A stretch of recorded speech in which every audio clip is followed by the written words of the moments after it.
My home was a green paradise of trees and animals, but the greed for money of people not from the territory destroyed everything. In our communities, the women them are guardians of the nature. The forests provide us with nourishment and a connection to motherland. The colonists strip us of our lands and even violently move out entire communities, limiting access to our lands and forests and destroying our ways of life. In the presence of the colonists, we feel powerless, unprotected, and fearful, them taking away our home right in front of our eyes.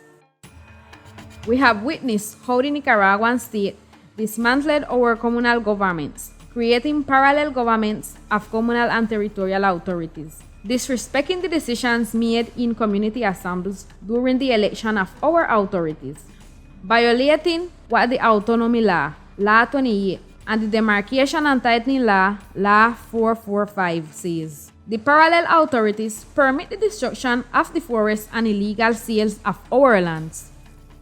No one seems to be protecting our rights. The damage are severe. Violence, land removal, loss of cultural identity, diseases, and food crisis in our communities. The insecurity we experience is very hard, is inhuman. Even so, we continue to help one another. We meet in the few safe spaces we still have. We discuss our situation and share the little we have. The invasions affect both of our territory and our bodies. Our lives, relationships, and emotions are being harmed by so much violence. Some of us have months and even years that we can't go fishing together or farm on our own land. The road to the river has become dangerous because the colonists are there, exploring our lands, threatening us, and cutting down the trees. Even the river water has become contaminated because they pour poison into the water to catch and extract everything. Since the colonists come in our land, a lot of saloons open in the community, which are full of drunk men, who also take the girls by forces, and no one does anything to stop this serious violence. This situation is getting worse and worse.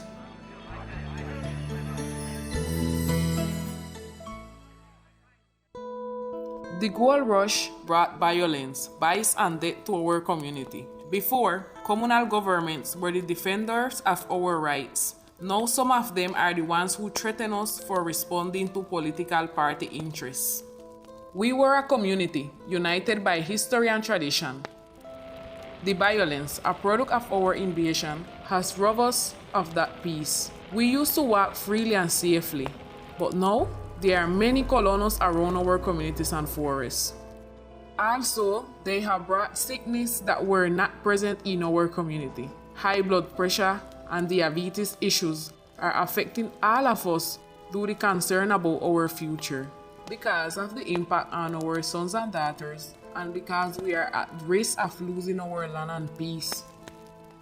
But it's for them, for their future, that we cannot stay like this. We must come together again as a community. Let us never forget that we have laws that protect us, both Law 28 and Law 445.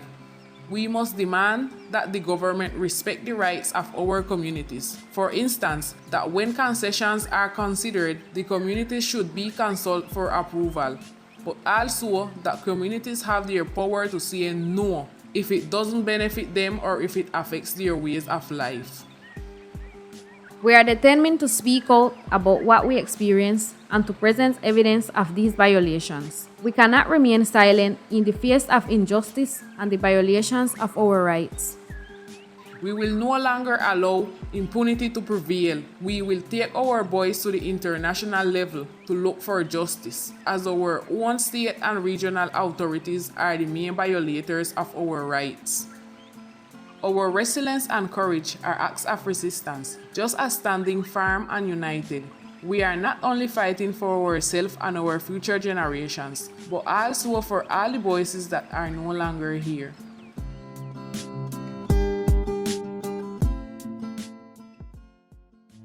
Uncontrolled deforestation is taking away our sources of water, our medicinal plants, driving away the animals, and destroying everything we know and we need to live in health and peace.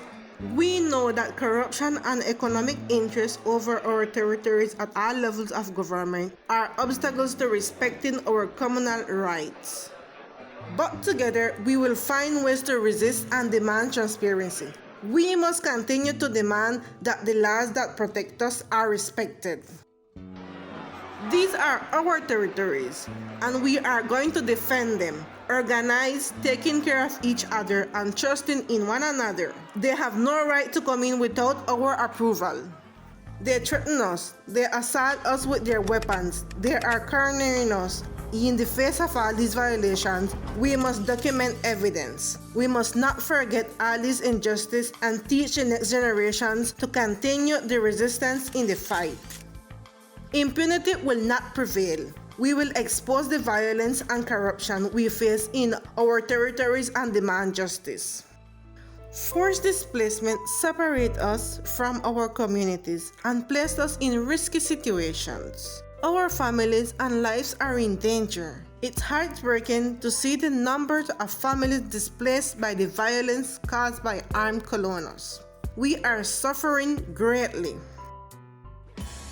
This is happening all over the Caribbean coast. Unlike us, there are other women from different ethnicities experiencing these forms of violence. We must unite our voices.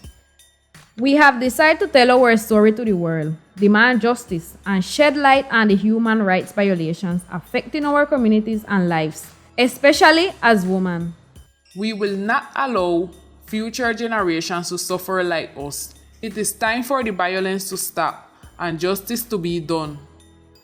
We find ourselves exposed to human rights violations. Our local and regional governments, along with the Nicaraguan states, are involved in corrupt structures. Coexistence with the colonials is increasing inequality and violence against us. We will not allow our lives and rights to continue to be violated.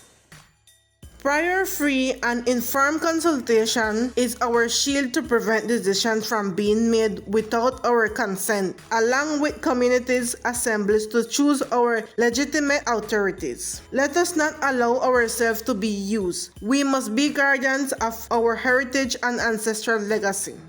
Let us remember that our territory have legal protection, and it is our duty to ensure that they are respected and upheld.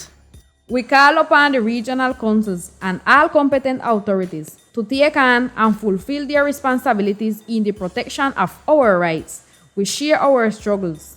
To the international community, civil society, and community members in our region, we say that this struggle belongs to all of us. Together, we can achieve real changes. Women are leading the fight for our territories. Some of us are in community assemblies and organizations in our territories, demanding changes and justice. The resistance and struggle of the women of the Caribbean coast of Nicaragua will not cease until all efforts are united for justice, the preservation of motherland according to our customs, the guarantee of prior, free, and informed consultation in our territories, as well as a genuine land demarcation process that allow us to live safely and according to our own cosmovision. Our history and collective efforts are also pillars of resistance. We appreciate the voices of the Indigenous and afrodescendant women who share their stories to make visible the reality of the Caribbean coast of Nicaragua.